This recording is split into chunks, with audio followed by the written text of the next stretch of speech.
Pagkagising ko nga kanina, bigla ako nag-craving sa kamatis na maraming itlog, pagkatapos maraming sibuyas. Alam mo yun, tapos meron kang mainit na pandesal, tapos may kape. Di ba ang sarap? Sobrang na-miss ko talaga kumain ng ganito. Hinahanap-hanap ko talaga yung lasa, lalo kapag ipapartner mo sa pandesal na mainit. Ay, katalong-katalon na yan. So, naghiwa na rin pala ako dito ng bawang. So, balik kalahati lang pala ng sibuyas yung ginamit ko kasi medyo malaki yung nakuha ko na sibuyas. Pagkatapos ay hiniwa ko na rin yan.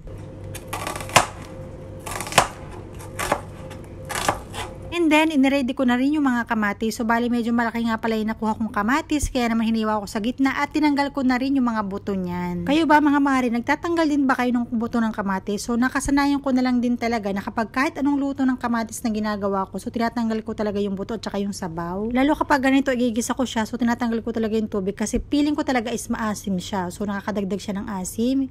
And naghanda na rin pala ako dito ng 2 pirasong itlog dahil nga ako lang naman mag-isa. So, 2 piraso okay na yun sa akin. So, ayan, sa panimpla naman, so naglagay lang ako dito ng asin at saka ng white pepper. So wala na akong inilagay dyang iba pa. So white pepper lang at asin ay okay na yan. Ayan, at dito na nga tayo sa aking favorite na part ng pagluluto, ang pagigisa. So uno ko ang ginasa, syempre ang bawang na napakabango talaga. Ayan nga, at hinalo-halo ko lang at hihintayin ko lang itong mag-brown.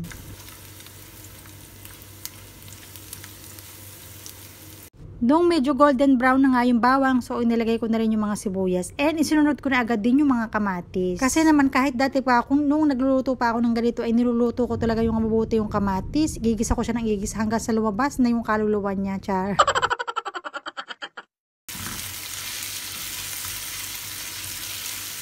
Napakasimple lang talaga ng ginawa kong breakfast today, pero sobrang na-miss ko lang din talaga yung kumain ng mga ganitong pagkain. Alam mo yun, naalala ko sa Pilipinas, diba, kadalasan talaga ganito yung breakfast ko. Hindi naman sa wala akong pambili, pero sa totoo lang, paborito ko talaga tong itlog na may kamatis, lalo kapag ipapartner mo sa kanin o kaya sa sinangag, tapos may tuyo, tapos may suka, o diba, nakakatakam. At yan, medyo nahirapan pa akong baliktarin ng konti, pero okay lang naman yan kasi ako lang naman yung kakain. Okay na yan sa akin. So ayan, yung pagkakaluto ko palang ginawa dito is medyo brown siya or medyo toasted.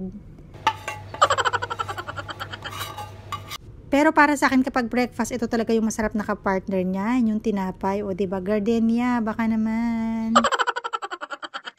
Mas masarap sana ito ipapartner sa pandesal tapos may kape. Kaso nga lang dito sa Malaysia is wala namang pandesal. So next time ay gagawa ako ng recipe kung paano gumawa ng pandesal. At syempre mas masarap yan kapag lalagyan ng ketchup. So yung gamit ko nga pala ngayon ay tomato ketchup. Kasi dito naman sa Malaysia is bihira lang yung mga nagbebenta ng mga banana ketchup. Dito talaga makakabili ka lang talaga ng banana ketchup sa mga Filipino store lang. Pero kadalasan sa ibang store wala talaga. Wala kang makikitang banana ketchup. Sa Filipino store lang talaga meron. Pero minsan nakaka-order din naman sa Shopee. So yun lang for today's video. Kaya naman kung ikaw ay nagki-cravings ng kamatis na may itlog ay gumawa ka na rin. Bye! God bless!